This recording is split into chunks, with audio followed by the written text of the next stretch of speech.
Mesdames et messieurs, soyez les bienvenus sur Ecclesia TV. Vous suivez la revue d'actualité à voir. Ce mardi 3 mai, le secrétariat permanent du Conseil pour les affaires économiques de la Conférence des évêques catholiques de Côte d'Ivoire a eu une rencontre avec les secrétaires exécutifs ou responsables nationaux des commissions et structures de la conférence. Une réunion dont l'objectif était de faire le point et travailler sur les résolutions 26 et 27 de la 119e Assemblée plénière des évêques catholiques ivoiriens. Et puis diocèse de Grand Bassam, du vendredi 29 avril au dimanche 1er mai dernier s'est tenue la 10e édition du traditionnel pèlerinage diocésain des jeunes au centre technique Don Morionné de Beaunois. Un rendez-vous spirituel qui a réuni plus de 5000 jeunes autour de son Excellence Monseigneur Raymond Awa, évêque du diocèse, qui avait à ses côtés le révérend père Éric Arnaud Assounou, aumônier diocésain des jeunes, et les vicaires épiscopaux du diocèse. Le lundi 2 mai dernier, les évêques ivoiriens ont embarqué pour Abuja, la capitale fédérale du Nigeria, où ils prendront part à la 4e assemblée plénière des conférences épiscopales réunies de l'Afrique de l'Ouest. Une rencontre qui s'ouvre officiellement ce 3 mai au centre de ressources du secrétariat catholique du Nigeria sous le thème « Fratelli Tutti, chemin pour construire une fraternité et une paix durable en Afrique de l'Ouest ».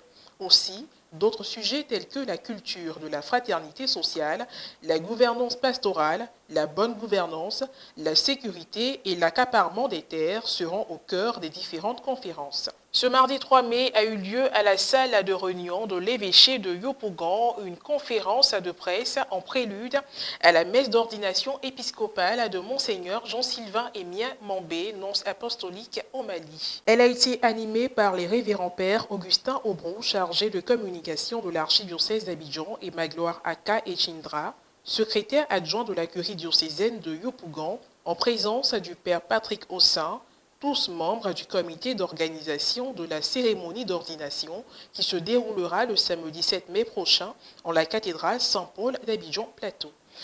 L'intégralité vous sera proposée sur nos antennes. Toujours ce mardi 3 mai a eu lieu une rencontre entre le secrétariat permanent du Conseil pour les affaires économiques de la Conférence des évêques catholiques de Côte d'Ivoire et les secrétaires exécutifs ou responsables nationaux des commissions et structures de la conférence.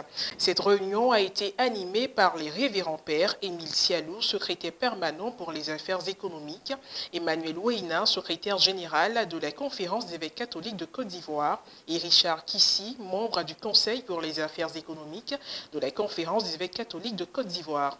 L'objectif de la rencontre était de faire le point et travailler sur les résolutions 26 et 27 de la 119e Assemblée plénière de la Conférence des évêques catholiques de Côte d'Ivoire concernant la mise en œuvre d'une gestion humaine, administrative, financière et comptable moderne des commissions et structures de la conférence. Il faut dire qu'il n'y avait pas de comptabilité à vrai dire, mais c'était plutôt des comptes rendus financiers que les gens faisaient. Donc il n'y a pas une tenue de comptabilité de nos structures. Cette rencontre répond à l'initiative des évêques qui veulent mettre en place une comptabilité générale pour toutes les structures qui dépendent de la conférence.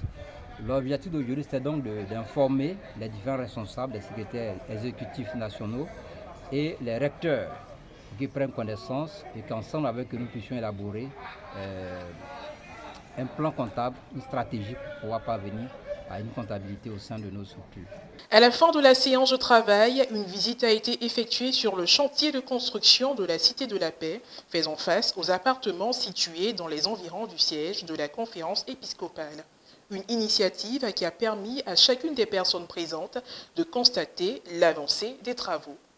Et puis, tout autre sujet à présent, le traditionnel pèlerinage diocésain des jeunes de Grand Bassam, qui était à sa 10e édition cette année, a tenu ses promesses. Du 29 au 1er mai dernier, les jeunes des différentes paroisses du diocèse, accompagnés par leurs aumôniers, les responsables de mouvements et groupes de prière à caractère diocésain, étaient réunis au centre Don Morionné de Beaunois autour de son Excellence Monseigneur Raymond Awa, évêque du diocèse. Revivons l'événement avec notre reporter d'images Paul Boris Hano. Commentaire Morel Potsi. Quand il foulait la berge nue de cette terre méconnue, tu Moi, jeune, je dis non au giga. Tel était le thème de la 10e édition du traditionnel pèlerinage diocésain des jeunes de Grand-Bassam qui s'est particulièrement déroulé au cours de l'année du jubilé des 40 ans d'existence du diocèse. Pendant 3 jours, du vendredi 29 avril au dimanche 1er mai dernier, plus de 5000 jeunes venus des différentes paroisses du diocèse, accompagnés par leurs aumôniers, les responsables de mouvements et groupes de prière à caractère diocésain, ont été exhortés à renoncer au giga, c'est-à-dire le gain facile, la drogue, le porte-monnaie magique, à la dépravation sexuelle et la vie superficielle.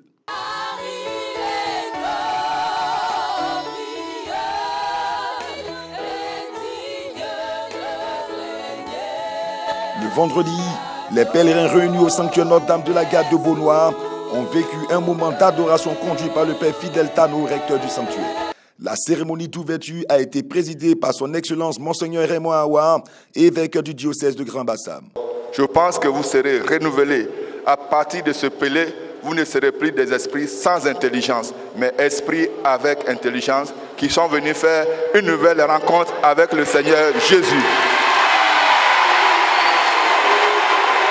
A suivi la marche priante des pèlerins avec des sièges allumés du sanctuaire jusqu'au centre technique Don Orion de Beaunois, lieu où se sont poursuivies les autres activités. Le samedi, après la messe matinale, les jeunes ont eu droit à un enseignement organisé sous forme de panel, animé par les pères Didier Bromy et Yannick Ncho.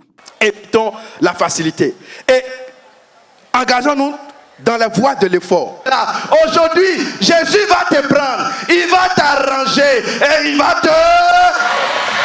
Dans l'après-midi, au cours d'une activité ayant pour thème sortie des gigas en ayant un plan de carrière, des modèles de jeunes entrepreneurs ont été présentés aux pèlerins. Battez-vous, croyez en vous et que Dieu Tout-Puissant vous garde.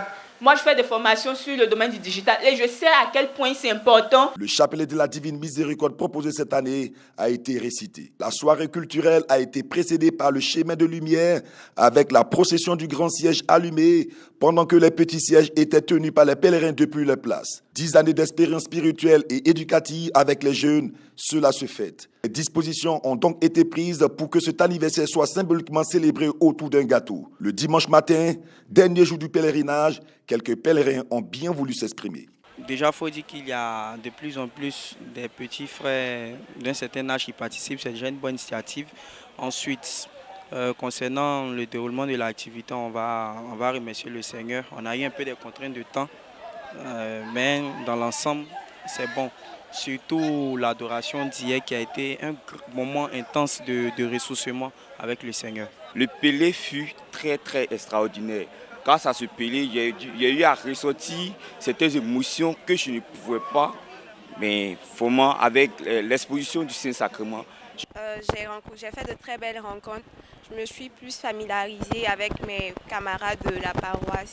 Ce pélé, il était vraiment exceptionnel parce que c'est le seul pélé auquel j'ai pu être concentrée, si je peux le dire ainsi, suivre sans problème, sans être distrait, comprendre tout ce qui a été dit et j'ai vraiment été édifiée. Le clou de ce grand rassemblement a été la messe d'action de grâce présidée le dimanche matin par son Excellence Monseigneur Raymond Awa, évêque du diocèse.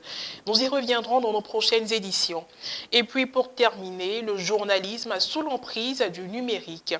Tel était le thème de la 29e journée mondiale de la liberté de la presse, célébrée ce mardi 3 mai. Cette célébration sert à rappeler aux gouvernants la nécessité de respecter leur engagement en faveur de la liberté de la presse et constitue également une journée de réflexion pour les professionnels des médias sur les questions relatives à la liberté de la presse et à l'éthique professionnelle. Également un moment de commémoration des journalistes qui ont perdu la vie dans la poursuite d'une histoire. Ici en Côte d'Ivoire, les journalistes ont effectué leur traditionnelle marche, suivie d'un moment d'échange. Point final à cette édition d'information. Merci de l'avoir suivi, que je veille sur nous. À très bientôt.